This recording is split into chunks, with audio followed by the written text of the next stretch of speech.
प्यारे बच्चों, स्वागत है आप लोगों का। और आज के क्लास में हम एक बहुत ही इम्पोर्टेंट विषय पे चर्चा करने वाले हैं।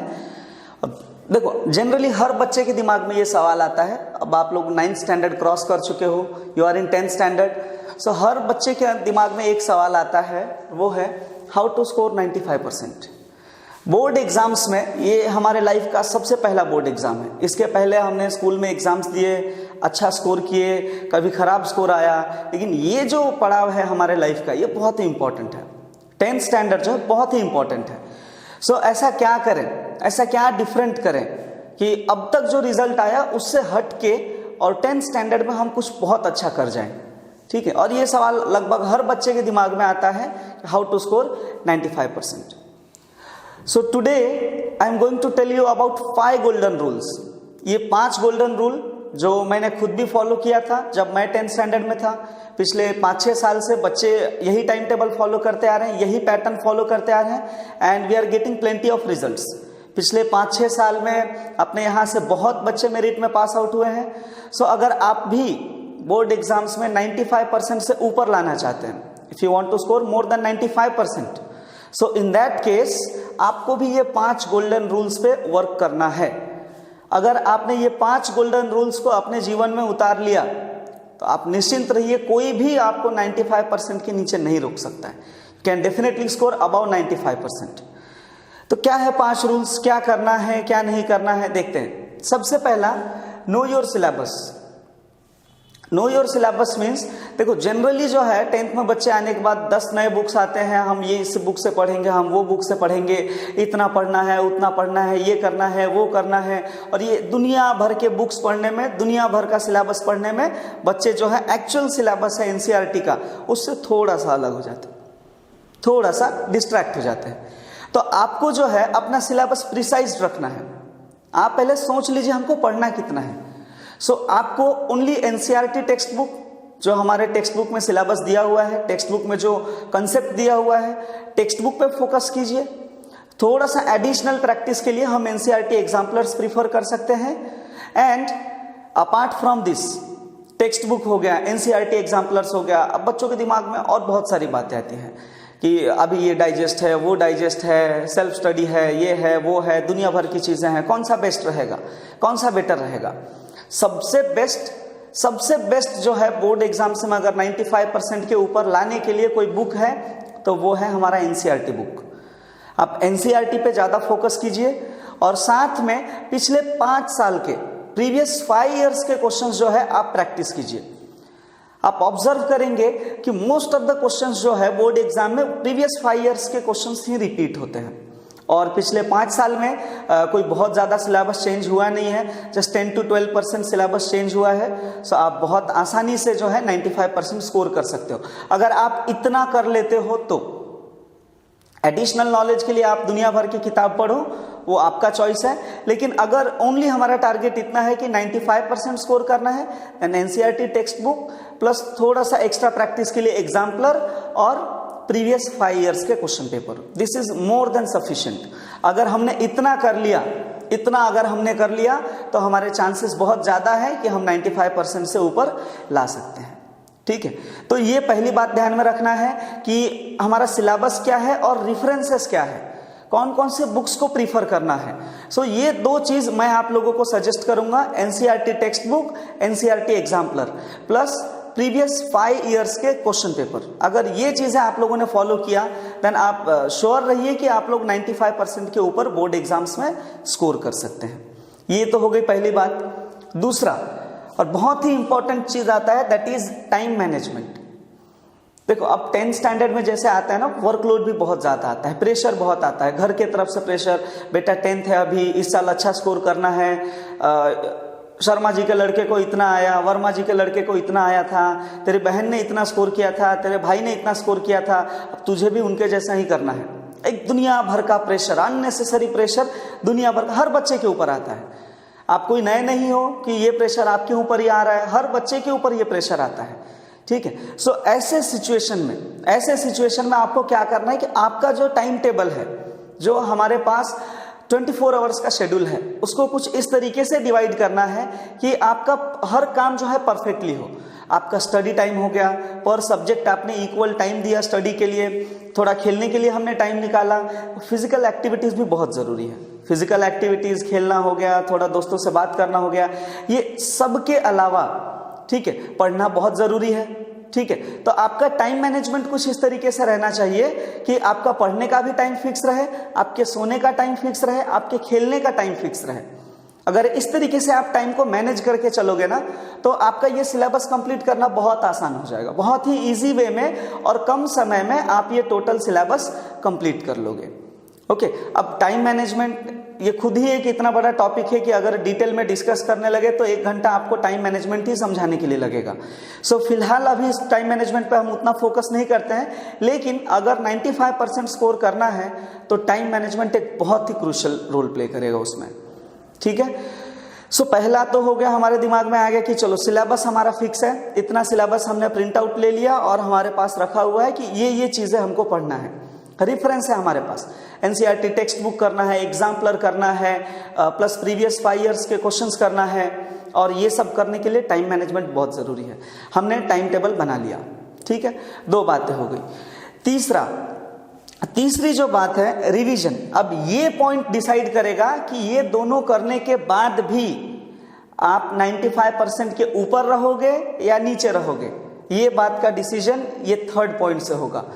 अगर आप बहुत ज्यादा पढ़ रहे हो, आपने 2 महीने के अंदर, 3 महीने के अंदर 12 घंटे पढ़ा, 15 घंटे पढ़ा, आपने पूरा सिलेबस कंप्लीट कर लिया, सब कुछ आपने पढ़ लिया, लेकिन आप रिवीजन के लिए अगर सफिशिएंट टाइम नहीं दे रहे हो, अगर आप रिवीजन नहीं कर रहे हो तो ये पूरी मेहनत आपकी पानी में चली जाएगी, कोई भी मतलब नहीं रहेगा इतना दिन रात मेहनत करके।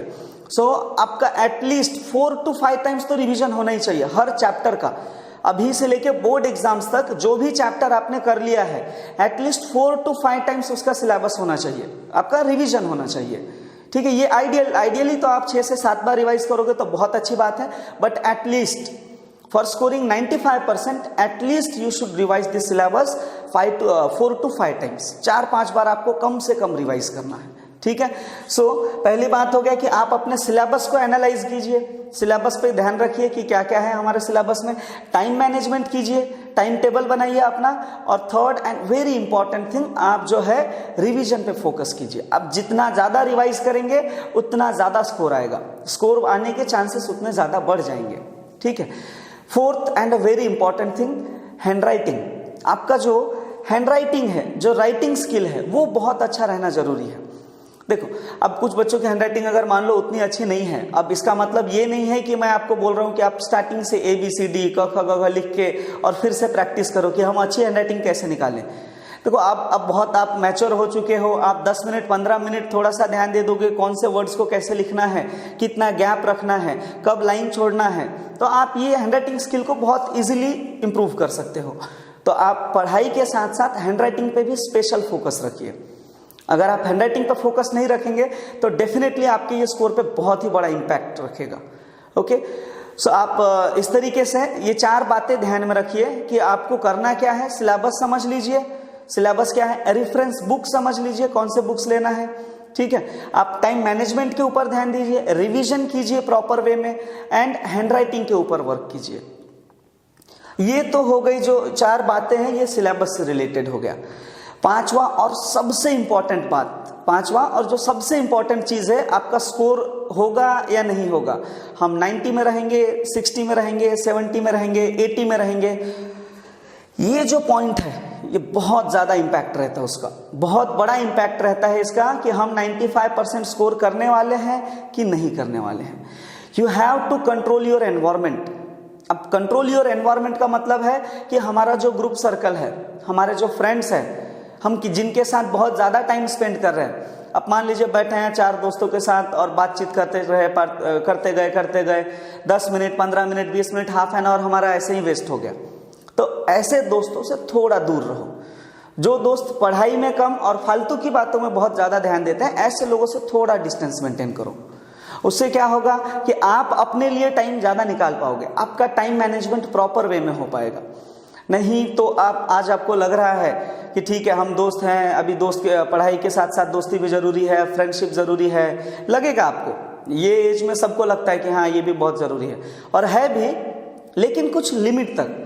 अगर फ्रेंड सर्कल की वजह से हमारा पढ़ाई पे इम्पैक्ट आ रहा है, फिर वो फ्रेंड सर्कल हमारे कोई काम का नहीं है, कोई भी काम का नहीं है। हमारे मोबाइल में टिकटॉक हो गया, इंस्टाग्राम हो गया, फेसबुक हो गया, अननेसेसरी चीज़ें अगर हम उस पर half an hour 1 hour daily waste कर रहे हैं तो क्या मतलब है ऐसे चीज़ों का। कुछ दिन की बात है, साल भर की बात है, बस रिमूव कर दीजिए और अपने लाइफ से कट कर दीजिए। ऐसी चीज़ों को पूरी तरीके से रिमूव कर दीजिए और आपका टाइम जो है कंप्लीट स्टडीज़ पे और स्पोर्ट्स टाइम पे, ताकि फिजिकल एक्टिविटीज रहे, आपका सबकॉन्शियसनेस जो है ज़्यादा रहे, आप चीज़ों को बेटर तरीके से समझ पाओ और पढ़ाई पे फोकस करना है। अगर आप ये 5 चीज़ें फॉलो करते हो, 5 बातों का ध्यान रखते हो और अच्छे से फॉलो करते हो, then I can guarantee surety के साथ बोल सकता हूँ कि आप लोग आसानी से 95% जो है स्कोर कर सकते हो। और सबसे बड़ी बात है फ्रेंड सर्कल। अगर आप लोग फ्रेंड सर्कल नहीं रिमूव करोगे, अगर अच्छे दोस्तों की संगत नहीं रहेगा और गलत फ्रेंड सर्कल में जाओगे, तो ये पूरी मेहनत जो है आपकी बेकार हो जाएगी। ठीक है। और एक छोटी सी बात ध्यान में रखना बेटा, आज जो आपके फ्रेंड्स हैं, इतने सारे दुनिया भर के फ्रेंड्स हैं हमारा बेस्ट फ्रेंड है, हम सवेरे उठ के पहले उससे बात करते हैं, सोते टाइम फिर उसी से बात करते हैं। ठीक है। ये फ्रेंड्स जो है ना, बस 4 दिन के लिए है। एक बार आपका 10th हो गया, आप मान लो कि आप क्लास के एक वीक स्टूडेंट हो, यू आर स्कोरिंग 70%, 65%, एक एवरेज स्टूडेंट हो आप, 75% के नीचे। वो केस में आपके फ्रेंड्स बहुत अच्छे लगेंगे, आज आपको फ्रेंड्स बहुत अच्छे लगेंगे, लेकिन बेटा अगर आपने ये टाइम को यूटिलाइज नहीं किया, आपने ये टाइम को प्रॉपर वे में नहीं फॉलो किया, तो एक दिन ऐसा आएगा कि बोर्ड एग्जाम्स पास आ जाएंगे और टाइम तब तक निकल गया रहेगा, हमारे पास टाइम बचेगा ही नहीं कि हम टाइम को मैनेज करें, और तब आप ये पूरा सिलेबस नहीं पढ़ पाओगे।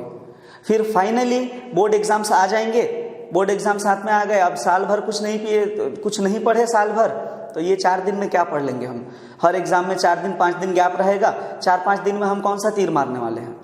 ठीक है। वो टाइम भी हमारा ऐसे ही निकल जाता है और फाइनली फिर वही चीज आता है, रिजल्ट आ गया, सबका रिजल्ट आएगा, सवेरे से बच्चे इंतजार करते रहेंगे, आने वाला है रिजल्ट, आने वाला है, आज 2 बजे आएगा, 3 बजे आएगा, कब आएगा रिजल्ट।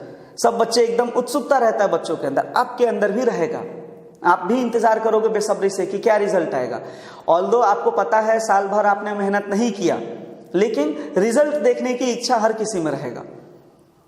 फिर फाइनली बेटा पता है वो टाइम आएगा, यू विल गेट रिजल्ट, 2 बजे 3 बजे रिजल्ट आ जाता है। सवेरे से जो इंतजार करते रहते हैं ना, हार्ट बीट्स हमारे स्पीड में एकदम, अब आएगा, क्या होगा क्या नहीं होगा। रिजल्ट आता है, कोई बच्चा 95 लाता है, कोई बच्चा 92 लाता है, कोई बच्चा 98 लाता है, और अगर हम साल भर नहीं पढ़े, वी आर एट 65%, 70%, 55%, 50%, ये रेंज में हम रहते हैं।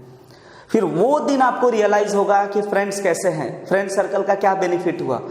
आपके साथ रहने वाला दोस्त आपके साथ घूमता भी था और पढ़ाई भी करता था, हम बस दोस्तों के साथ घूमे और फिर मोबाइल में लग गए। नतीजा ये हुआ कि आज रिजल्ट का दिन था, मेरा दोस्त 95% स्कोर किया और मैं 50% पे रह गया। ठीक है। वो दिन आपको जब 10 दोस्त कॉल करेंगे ना, आप फोन नहीं उठाएंगे, आपको समझ में नहीं आएगा कि मैं क्या बात करूं। अब घर में एक कमरे में आराम से बैठ के कि ठीक है अब क्या बात करना है, क्या बोलूं मैं लोगों को, 50% आया है, 45% आया है, या मैं एक सब्जेक्ट में फेल हो गया, ऐसा सिचुएशन आ गया, आप किसी का फोन नहीं उठाते हो। 4-5 दिन आप डिप्रेशन में रहोगे, घर में बैठे रहोगे कि क्या करना है क्या नहीं करना है। 4-5 दिन बाद थोड़ा पेरेंट्स समझाते हैं, बेटा कोई बात नहीं, जो हो गया सो हो गया, अब अच्छे से मेहनत करो। 4-5 दिन बाद जब आपको थोड़ा बेटर फील होगा, आप कोशिश करना वो दोस्तों से कांटेक्ट करने की, जो दोस्तों का आप फोन नहीं उठा रहे थे, वो दोस्तों से एक बार कोशिश करो बात करने की। उनका रिप्लाई एक ही आएगा, अभी मैं बिजी हूँ, अभी मैं थोड़ा 11th-12th के लिए यहाँ एडमिशन लेना है, वहाँ एडमिशन लेना है, मेरा ये प्लानिंग चालू है, मुझे नीट करना है, मुझे जेई के लिए जाना है। 10 चीज़ें वो बताएंगे और उसके बाद बोलेंगे कि हम बाद में बात करते हैं। 2-3 बार आप भी कॉल करोगे एंड दैट्स इट। वो फ्रेंड्स आपके लाइफ से हमेशा के लिए गए, वो अपने ट्रैक पे चले गए, सही रास्ते पे चले गए, और हम जहाँ पहले थे आज भी वहीं पे हैं। देखो मैं ये नहीं बता रहा हूँ कि यही चीजें होने वाली है आपके साथ, मैं डरा नहीं रहा हूँ आपको, मैं ये रियलिटी बता रहा हूँ, ये कोई नया नहीं है। हर साल हम देखते हैं, हर साल बच्चे ऐसा ही कुछ करते हैं और ये सिचुएशन हर साल का है। तो अगर ये सिचुएशन को आप नहीं फेस करना चाहते हो तो अभी टाइम है, मेहनत करना चालू करो। और ये 5 गोल्डन रूल्स जो मैंने बताया है ये 5 गोल्डन रूल्स को स्ट्रिक्टली फॉलो करो। बस ऐसा नहीं कि हमने देख लिया, ठीक है ना, करेंगे ना, आज नहीं कल करेंगे, परसों करेंगे। ये कल कभी नहीं आएगा, परसों कभी नहीं आएगा, ठीक है। और आप आज जहां हो कल भी वहीं रहोगे, परसों भी वहीं रहोगे और आने वाले भविष्य में भी वहीं रहोगे। सो अगर आने वाले समय को बदलना है तो आज खुद को बदलिए, आज खुद को बदलिए, कल आने वाला समय अपने आप बदल जाएगा। तो ये 5 बातों का ध्यान रखिए एंड सक्सेस डेफिनेटली आपके हाथों में रहेगा। अगर ये 5 चीजें आपने फॉलो किया then definitely you will succeed. Thank you so much.